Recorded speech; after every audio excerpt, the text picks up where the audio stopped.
దేవుడు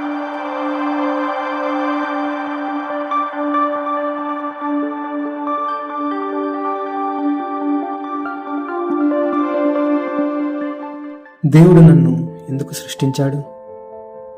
హాయ్ అందరికీ, welcome back to our podcast. ఈరోజు మనం ఒక ఆసక్తికరమైన ప్రశ్న మీద మాట్లాడబోతున్నాం. దేవుడు నన్ను ఎందుకు సృష్టించాడు? మరి ఒకసారి ఊహించుకోండి, మీరు ఒక మొబైల్ కొనుక్కున్నారని. కొత్త ఫోన్ చాలా స్టైలిష్గా ఉంది, కానీ ఛార్జర్ లేదు, సిమ్ లేదు, యాప్స్ లేవు. ఇప్పుడు ఏమంటారు? ఇది ఎందుకు వాడాలరా బాబు అని కదా. అలాగే మనిషి కూడా దేవుడు సృష్టించాడు, కానీ మనకంటూ ఒక పర్పస్, మనకంటూ ఒక ఉద్దేశం, మనకంటూ ఒక ప్లానింగ్ మనం మర్చిపోతే, మన జీవితానికి అయినా ఉంచిన ఉద్దేశం, పర్పస్ మనం మర్చిపోయి ఉంటే మన లైఫ్ కూడా ఒక ఛార్జర్ లేని మొబైల్గా, ఒక సిమ్ లేని మొబైల్గా, యాప్సే లేని మొబైల్గా మారిపోతుంది, యూజ్లెస్గా మారిపోతుంది. అట్లే ఫర్ సపోజ్ ఒక ఫిష్ని నీళ్ళ నుండి బయట పెట్టాం, నీళ్ళలో బాగా ఈదులాడుతున్న దాన్ని వచ్చి తీసుకొచ్చి బయట వేసాం. మొదట బాగానే ఊగుతుంది, ఎంజాయ్ చేస్తుంది, కానీ చివరికి దానికి లైఫ్ ఎగ్జిస్ట్ కావడానికి కూడా ఛాన్స్ ఉండదు. ఎందుకంటే అది బ్రతకడానికి నీళ్ళు కావాలి. అలాగే మనకు దేవుడు కావాలి. ఆయన నుంచి దూరంగా వచ్చినప్పుడు బాగా ఎగురుతాం, హ్యాపీగా ఎంజాయ్ చేసినట్టుగా ఉంటుంది, కానీ టైం గడిచే కొద్దీ అర్థమవుతుంది వీఆర్ గెట్టింగ్ టు డై అని. వితౌట్ గాడ్ మన జీవితం కూడా అంతే. మనం కూడా అలాగే తడపడతాం, మనం కూడా అలాగే ఎండిపోతాం, మనం కూడా అలాగే ఆగిపోతాం. ఆయన లేకుంటే మన పరిస్థితి కూడా అదే.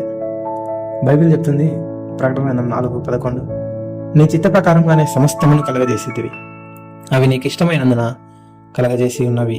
అంటే ఏంటి? దేవుడు మనల్ని సృష్టించిన కారణం సింపుల్, తనతో ఫెలోషిప్ కోసం, తనతో రిలేషన్షిప్ కోసం. He wants to love us, మరియు మనం కూడా ఆయన ప్రేమించాలని కోరుకుంటున్నాడు. సో మీరు ఒక యాక్సిడెంట్గా ఈ లోకంలో రాలేదు, మీరు ఒక ఎక్స్పెరిమెంట్గా ఈ లోకంలోనికి రాలేదు, కానీ you are a masterpiece of God. మీరు ఆయన చేత చేయబడిన ప్రత్యేకమైన వారు. ఆయన నిన్ను ప్రత్యేకంగా సృష్టించాడు. నీకు ఒక రీజన్ ఉంది, నీకు ఒక మిషన్ ఉంది, దాని మీద నువ్వు పని చేయి. అందువల్ల ఈరోజు నువ్వు ఇక్కడ ఉన్నావు, అందువల్ల నువ్వు ఈరోజు ఇలాగున్నావు. నీ స్థితి ఆయన నీకు ఏర్పరిచి ఇచ్చినది, నీకు చూస్ చేసి నీకు ఇచ్చినది, నేను స్పెషల్గా చేసి నీకు ఇచ్చినది. ఎప్పుడైనా సరే నువ్వు హోప్లెస్గా ఫీల్ అయినా,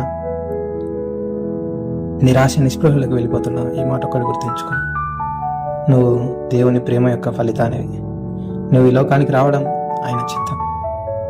మీరు ఆయనకు చాలా విలువైన వారు. సో నెక్స్ట్ టైం మీరు అద్దం నుండి ముందు నిలబడినప్పుడు చూసి చెప్పండి, God created me for a great purpose. God created me for a great purpose. God created me for a great purpose.